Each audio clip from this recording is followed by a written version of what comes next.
life boats that they could use to save themselves, or don't have the mindset to get into those. You know what I'm saying?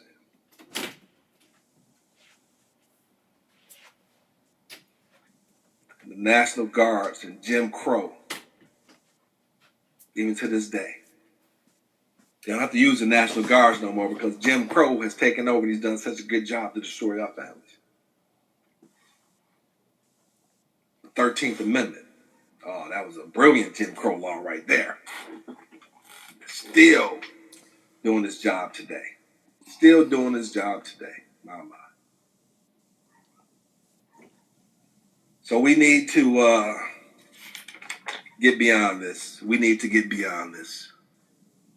And I'm going to do a series on the riots and so forth, the uprisings, how they use these riots to destroy our communities across this country.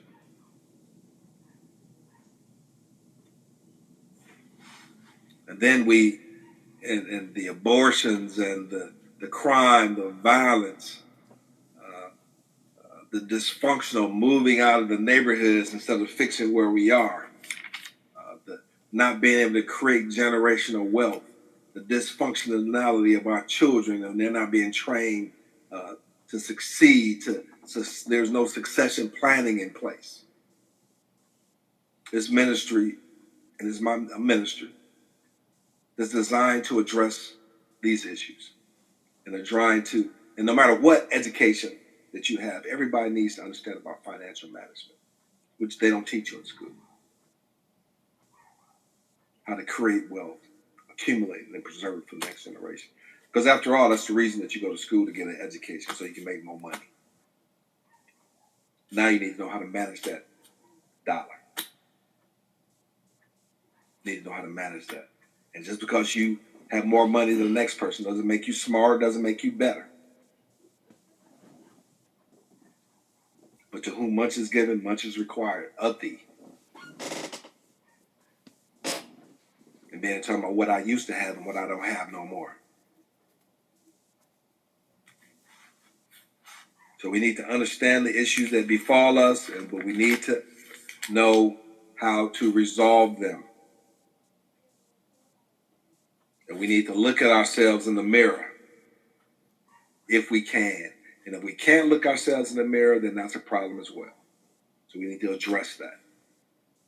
And it takes time, prayer, and discipline. But prayer, to me, is an affirmation that you make unto yourself that you're going to do better and change your ways, because God works through us. And we know the kingdom of heaven is within. And nothing without can save you unless you put forth the energy to start the process.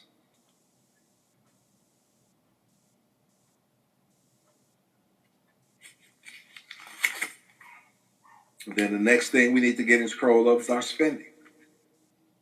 I know people, no matter, they get $1, they got to spend it.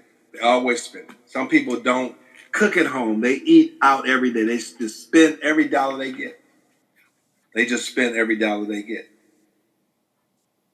And I got somebody outside of my recording window here talking, so I don't know how that's going to contaminate this recording, depending on these mics. I'll be interested to see if it picks that up, but hopefully it doesn't. So the question should be asked, how do we take control of our spending in the cities and make sure that the Black communities get their fair share of the economic pie? That's what this educational program is about. We're going to educate you. We can be on one. We all know the same things. It's just straight to the jugular, so that way we level the playing field. So that way we can move from poverty to wealth. Along with other strategies. Certain things I can't tell you. You have to become a member. Right? I can't tell you everything. I'm just trying to talk to you, raise your consciousness, so become a member. Because I can only offer these extraordinary prices for members. Right? Other than that, you got to get certifications, get all this other kind of. Eventually, we will get the certifications, but right now we're starting off. So it is very affordable. So let's do the things that we need to do to change ourselves. And if any worst case scenario, this information, this course is life changing. Believe me. Believe me.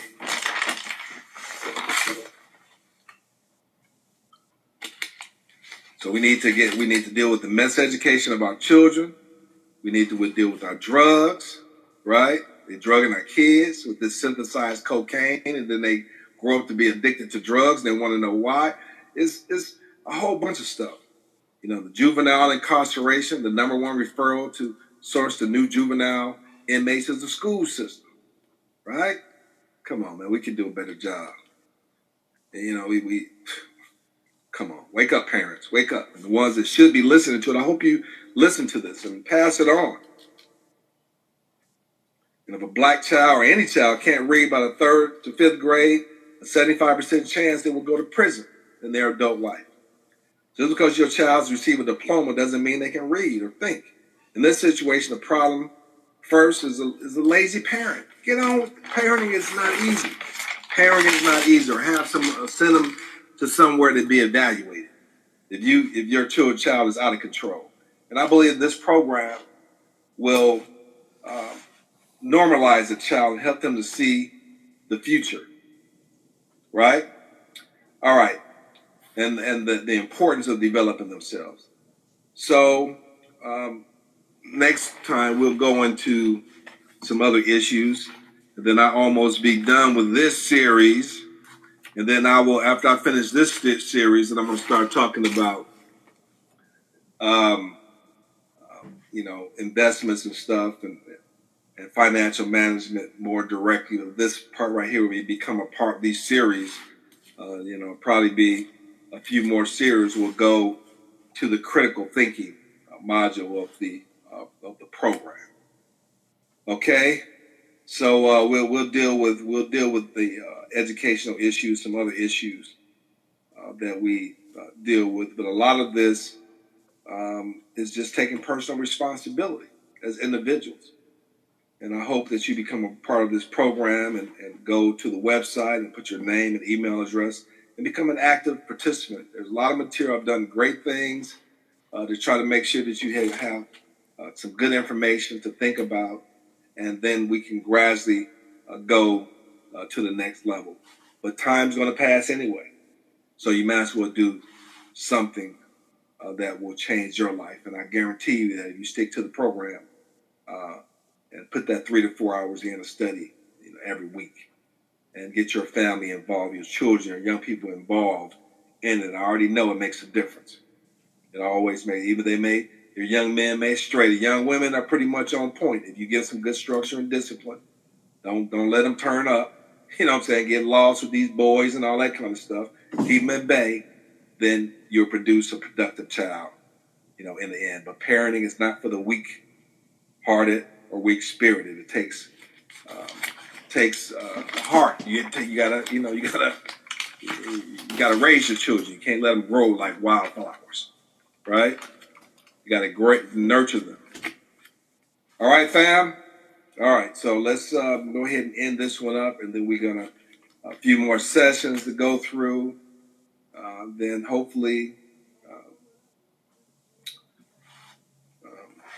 this message is you found it productive and a blessing to you. Go to the website, powerthroughunity.org. Put your name, email address. You got a series of lessons that come to you that will help you to see things from a different perspective, and hopefully will motivate you and inspire you to go to the next level. All right? Peace and blessings to you. And if you want to be the best, you have to put the work in. Nobody can change you except for yourself. Right? And the beauty about this message is it's a one-on-one message from me to you. And I believe in you. I want to encourage you to be your best, and that whatever you do today will affect your future self. Right? That's why it's important that the present self create a 5-year plan for the future self. Go to the 30-day life plan. Go through the process. Don't be lazy. And it's about being lazy. I don't want to offend you. I'm just trying to talk to you. You will find joy in this process. I guarantee you. Once you fight through it, don't stop. You're going to find joy through the process. All right? Peace and blessings to you. And be prosperous. Slow down. Meditate. Quit being so busy. If you're so busy, can't grow. So you can listen to that quiet spirit and meditate over this material and realize that you're doing the right thing. Peace and blessings to you. Stay positive. Be more.